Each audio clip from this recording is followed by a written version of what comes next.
You sit there staring at your glowing screens, drooling over charts that move faster than your primitive brains can process, convinced that the path to wealth is something you must go out and find, catch, or conquer. You are suffering from the most asinine delusion of the modern age, a folly so profound it borders on insanity. You believe that to get rich, you must be brilliant.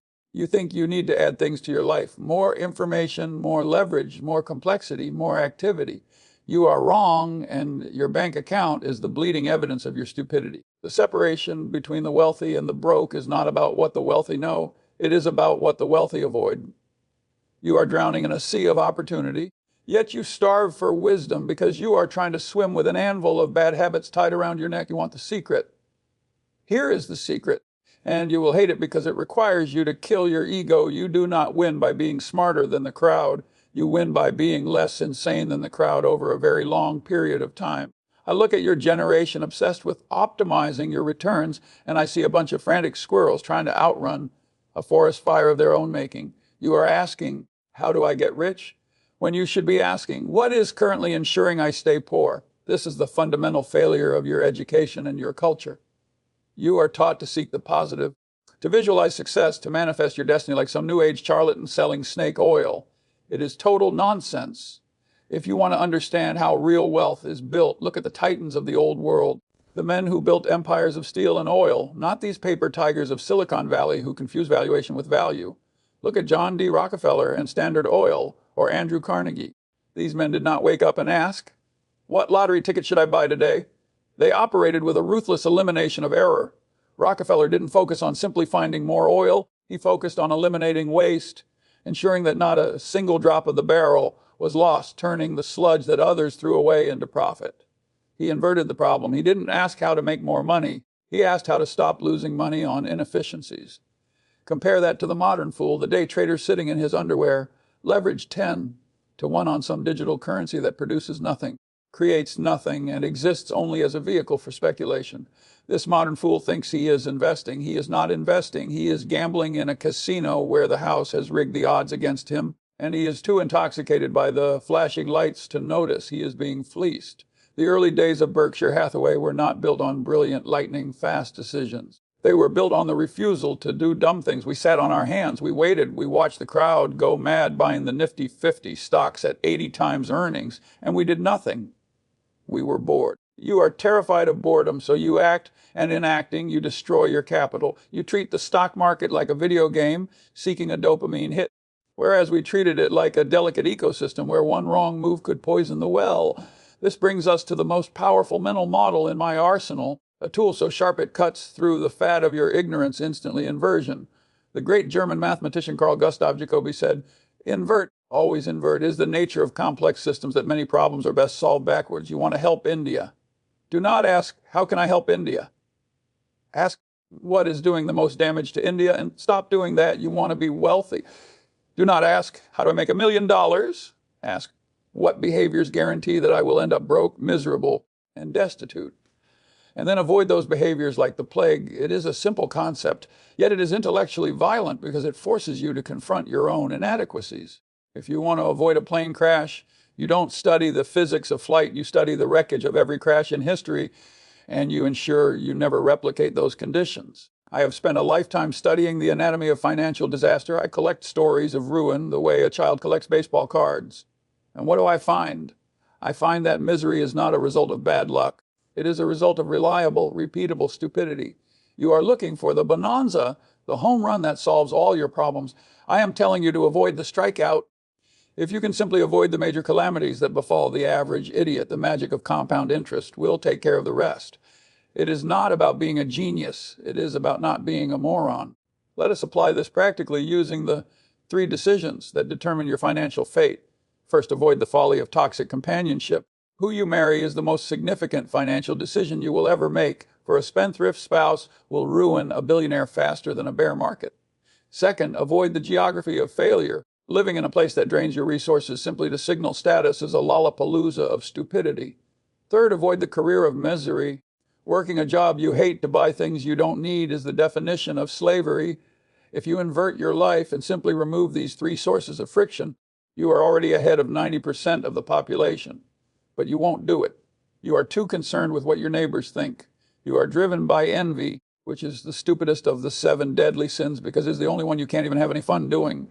Gluttony is fun. Lust is fun.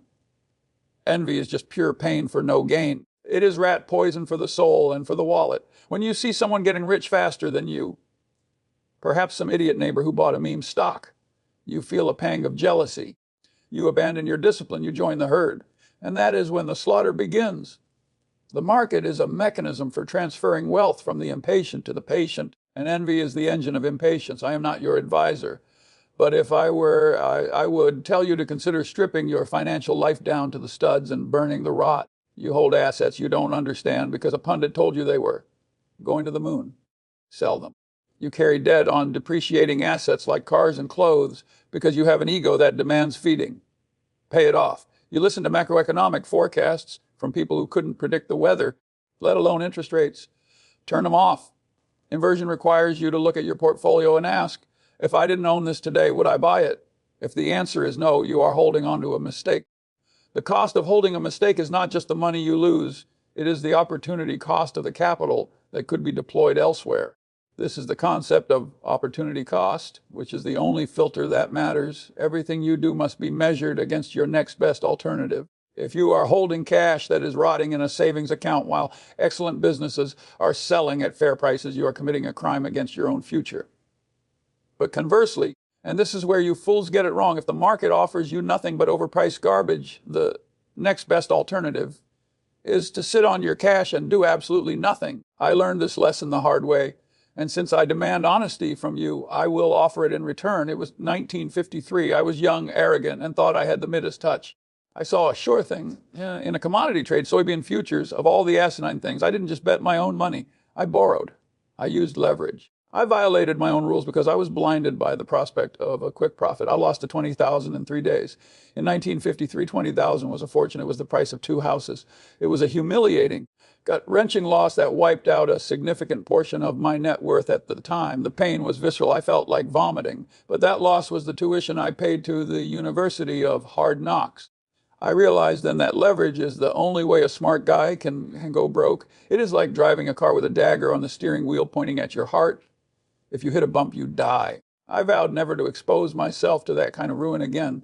I inverted the problem. I decided that I would never, ever put myself in a position where a temporary fluctuation in the market could permanently take me out of the game. You, however, are addicted to leverage.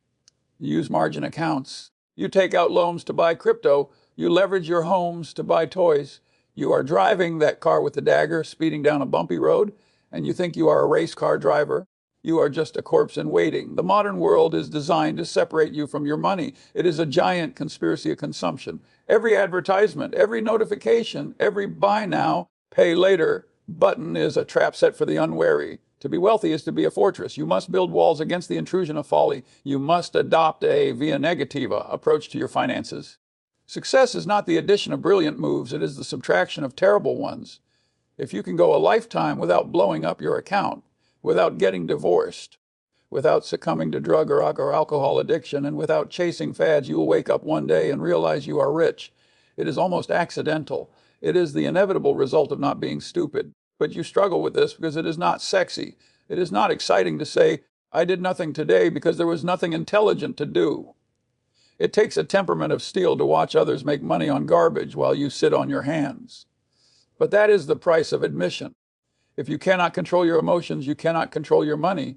As I have said at the Berkshire annual meeting in 2004, if you can't be content to stay within your circle of competence, you're going to have a Lollapalooza of a disaster.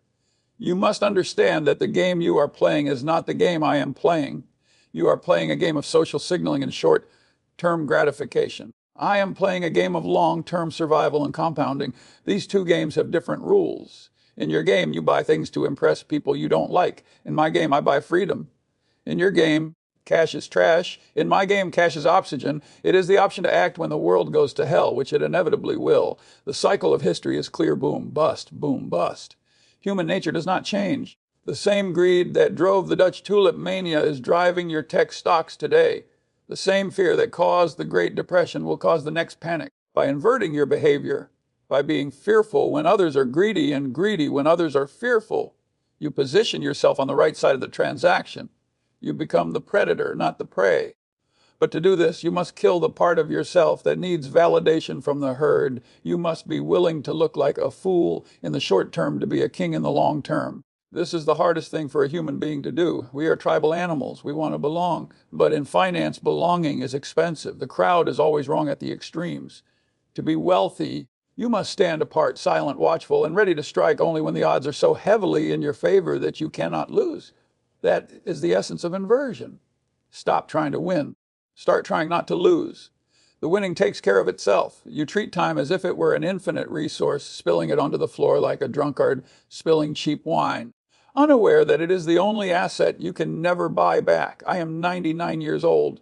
I have seen the calendar turn more times than you can imagine, and I can tell you with the absolute authority of a man standing at the finish line that your perception of time is fatally flawed. You believe that because you are young, you can afford to wait to dabble, to make mistakes, to find yourself. This is the most dangerous form of twaddle. The mathematics of wealth are governed by the ruthless exponent of time. Compound interest is the eighth wonder of the world, as Einstein reportedly said, but is a wonder that requires a long runway to take flight. When you waste your 20s and 30s chasing fads, buying depreciating assets, or simply idling in a state of financial indecision, you are not just losing those years, you are amputating the geometric progression of your future wealth. You are cutting off the tail of the distribution curve where the numbers go vertical. A dollar invested at 20 is worth infinitely more than a dollar invested at 50, not because the dollar changes, but because the time it has to work is stripped away. You are sitting there, scrolling through nonsense, burning daylight, while the clock ticks away the very compounding periods that could make you free. It is a tragedy of lethargy. You act as if you are going to live forever, but you are decaying every second. The entropy of the universe is coming for you, and your bank account is unprepared. To understand wealth, you must understand the algebra of opportunity cost. This is a concept I have hammered on at the Wesco annual meetings for decades, yet it bounces off your skulls like pebbles off a tank. Opportunity cost is the only intelligent way to think about life. Everything you do must be compared against your next best alternative. If you have $1 and you spend it on a lat, the cost of that lat is not $5. The cost is the $5 plus the thousands of dollars that $5 would have become had you invested it in a wonderful business and left it alone for 40 years. When you view the world through this lens, you realize that almost everything you buy is a rip-off. You are trading your freedom for trinkets. But it goes deeper than spending. It applies to your investments. Most of you are diversified into mediocrity. You hold 30 different stocks because some textbook told you to spread your risk. This is insane. It is the refuge of the know-nothing. If you have a truly great idea, a lollapalooza of an idea, why would you put money into your 20th best idea? It makes zero sense. You should be loading up the truck on your best idea and ignoring the rest. But you don't. You dilute your winners with losers because you lack the conviction to sit still and the discipline to wait for the fat pitch. This brings us to the fat pitch theory of investing, which I borrowed from the great Ted Williams. In his book, The Science of Hitting, Williams explained that he carved the strike zone into 77 cells, each the size of a baseball. He knew that if he only swung at balls in his sweet spot, he would bat 400. If he swung at balls on the corners, even if they were strikes, his average would drop to 230. Investing is the same game, but with one massive advantage. In investing, there are no called strikes. You can stand at the plate, bat on your shoulder for 10 years. The market can throw you General Motors at 40, U.S. Steel at 30, and you can just stand there and watch them go by. You don't have to swing. The crowd will scream at you. Your broker will scream at you. They will call you a sloth, a coward, a fool. Let them scream. You are waiting for that one pitch, that moment when a great business is selling for a price so absurdly low that you cannot lose. When that pitch comes, and it will come, usually during a panic when the rest of the world is vomiting up their assets in fear, you must swing with everything you have. You don't bet a little, you bet heavily. You empty the bucket. This requires a temperament that most of you simply do not possess. You are hyperactive. You feel the need to do something to justify your existence. Pascal said, all of humanity's problems stem from man's inability to sit quietly in a room alone. In finance, this inability is fatal. The big money is not in the buying and selling, but in the waiting. I am not your advisor. But if I were, I would tell you to stop acting like a frantic day trader and start acting like a crocodile. A crocodile spends most of its life doing absolutely nothing. It floats. It waits. It conserves energy. It does not chase every minnow that swims by, but when the wildebeest steps into the water, the crocodile strikes with violence and precision. That is how you must operate. But you are terrified of the waiting. You think that if you are not trading, you are not working. You confuse activity with achievement. You are running on a hamster wheel, sweating and panting, going nowhere while the patient man sits in the shade and waits for the bonanza. You must learn to invert your thinking on patience. Patience is not the absence of action. It is the timing of action. It is the stored potential energy waiting to be released.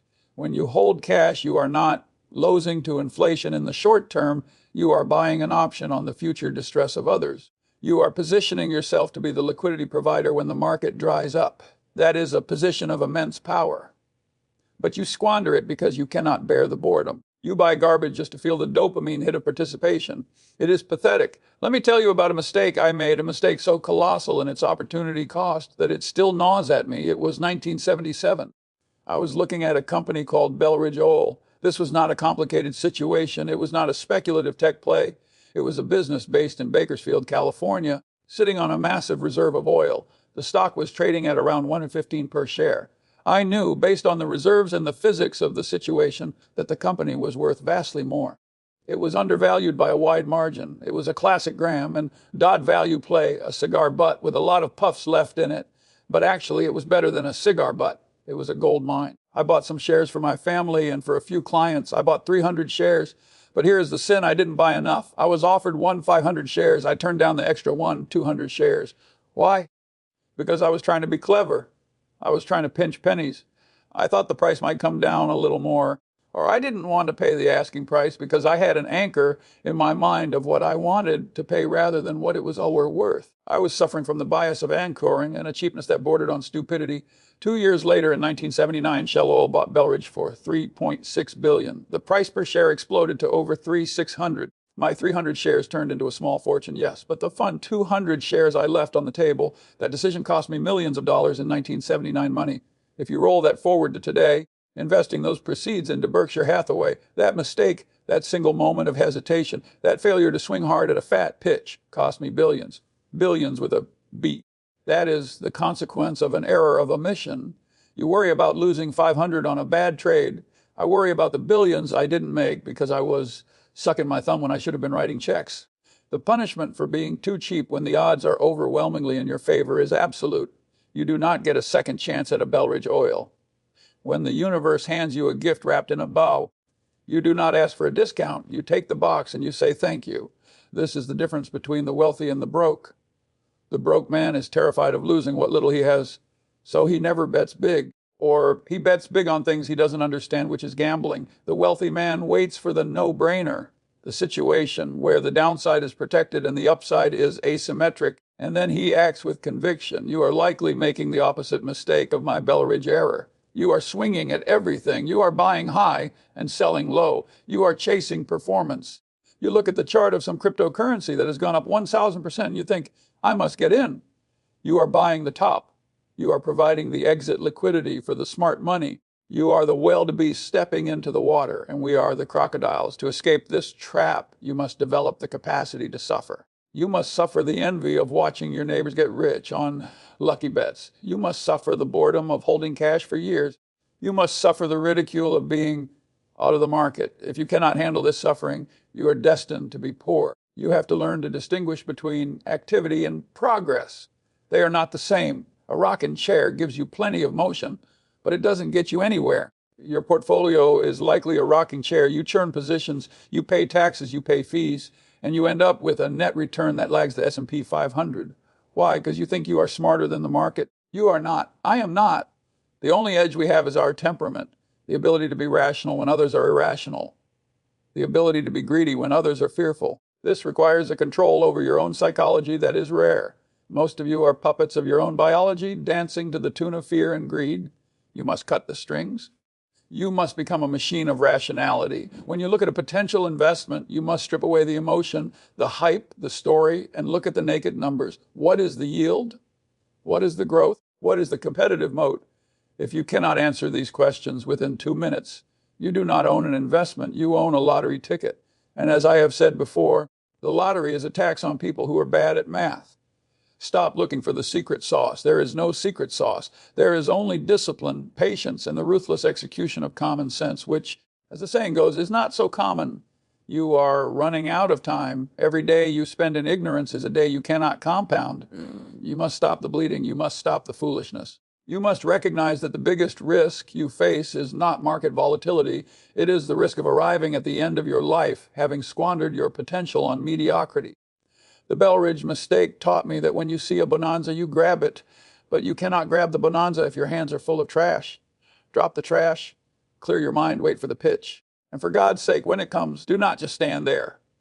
Swing, you are drowning in a deluge of noise, a cacophony of charlatans and pretenders who parade around as experts, but possess the intellectual depth of a birdbath. You turn on your television, you scroll through your social media feeds, and you see these talking heads, these pundits, screaming at you to buy this or sell that, their faces contorted with the feigned urgency of a carnival barker. You must understand the concept of chauffeur knowledge. There is a story about the great physicist Max Planck, who toured Germany delivering the same lecture on quantum mechanics over and over again. His chauffeur, who sat in the back of the hall for every speech, eventually memorized it perfectly. One day, the chauffeur said, "Professor Planck, it must be boring to give the same speech every time. Why don't I give the lecture in Munich and you sit in the audience wearing my chauffeur's cap?" Planck agreed. The chauffeur delivered the lecture flawlessly. But at the end, a physicist in the back stood up and asked a complex question. The chauffeur, without missing a beat, said, "I am surprised to hear such an elementary question in an advanced city like Munich. I will let my chauffeur answer it. The world is full of chauffeurs. The man on CNBC shouting about the next tech revolution? He is a chauffeur. The influencer telling you which crypto coin is going to the moon, a chauffeur. They have memorized the vocabulary, short squeeze, market cap, moving average, but they do not possess the knowledge. They can pronounce the words, but they cannot do the physics. You listen to these people because you crave certainty in an uncertain world. You want a daddy figure to tell you what to do. But you must realize that their incentives are diametrically opposed to yours. Their job is not to make you rich. Their job is to keep you watching. They are in the entertainment business, selling eyeballs to advertisers. If they were truly good at investing, they wouldn't be on television at 900 a.m. screaming at a camera.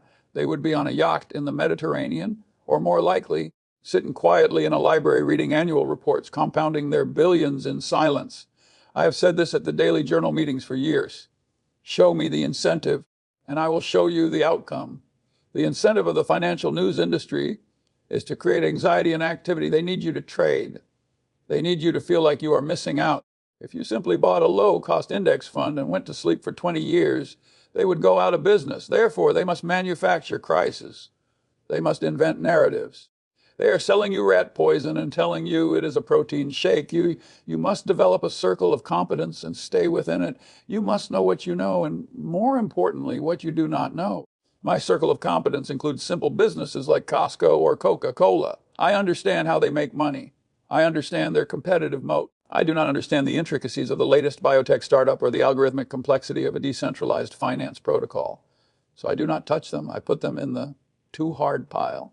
You, however, view the too hard pile as a challenge.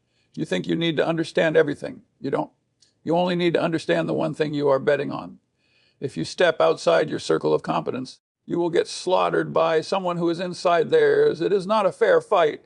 It is a massacre waiting to happen. The most dangerous person in your financial life is the one who sounds confident but lacks the scars of failure. True wisdom comes from the recognition of one's own ignorance. Confucius said, "To know that you know what you know, and that you do not know what you do not know, that is true knowledge." You must ruthlessly curate the voices you allow into your head. If someone is predicting the future with certainty, telling you exactly where interest rates will be in 12 months, or what the S&P 500 will do next week, you should immediately stop listening to them. They are either a liar or a fool, and neither is a good companion for your capital. We at Berkshire have never made a decision based on a macroeconomic forecast. We don't know what the economy will do. We don't care. We care about the microeconomics of the specific business we are buying. Is the product essential? Is the management honest? Is the price fair? These are knowable things. The future of the Federal Reserve's policy is unknowable. Why waste brain power on the unknowable? It is a folly of the highest order. You must purge your information diet. Unfollow the noise. Cancel the subscriptions to the newsletters that promise almost 100x returns. Read history, read biographies, read the annual reports of great companies, read things that have stood the test of time. If it wasn't true 50 years ago, it probably isn't true today. To synthesize everything we have discussed, you must structure your life around a rigid framework of avoidance and discipline. You must codify your existence into a simple algorithm consisting of the 3 decisions that will dictate your fate. First, you must lie below your means, for a man with a surplus has options and freedom, while a debtor is a slave to his past and a beggar to his future. Second, you must never interrupt compounding, which means you do not sell your winners to buy a boat. You do not panic sell during a crash. And you treat your capital like a sacred fire that must never be extinguished. And third, you must remove toxic people, because reliable, rational, and high-integrity people are the only asset that truly appreciates in a crisis, while the unreliable, the envious, and the foolish will drag you down into the muck of their own making. If you can simply execute these 3 decisions with fanatical consistency, you will win. It is not complicated. It is just hard. It is hard because your biology fights it. It is hard because your culture fights it. It is hard because your ego fights it. But the alternative is a life of quiet desperation, constantly chasing the next paycheck, constantly worried about the next bill, constantly beholden to people you despise. I am not your advisor. But if I were, I would tell you that trust is the currency of the wealthy, not money. Trust. A system without trust requires infinite lawyers, infinite contracts, and infinite compliance costs. A system with trust operates with speed and efficiency. This is why we operate Berkshire with a headquarters of only 25 people. We trust our managers. We trust the system. But trust is earned, not given. You must become a person worthy of trust. This means you keep your word. You show up on time. You do what you say you are going to do. And you demand the same from the people you do business with. If you smell a rat, walk away. Do not try to outsmart the rat. Do not try to reform the rat. Just leave. There are plenty of decent people in the world. Do not waste your finite time on the indecent ones. This applies to company management as well. If a CEO is lying to you about the little things, the adjusted EBITDA or the pro forma earnings, he will lie to you about the big things. Sell the stock. Get out. Do not rationalize it. Character is destiny. In marriage, in business, and in friendship, align yourself with people of high character, and the money will follow. Align yourself with crooks and fools, and you will end up broke even if you are a genius.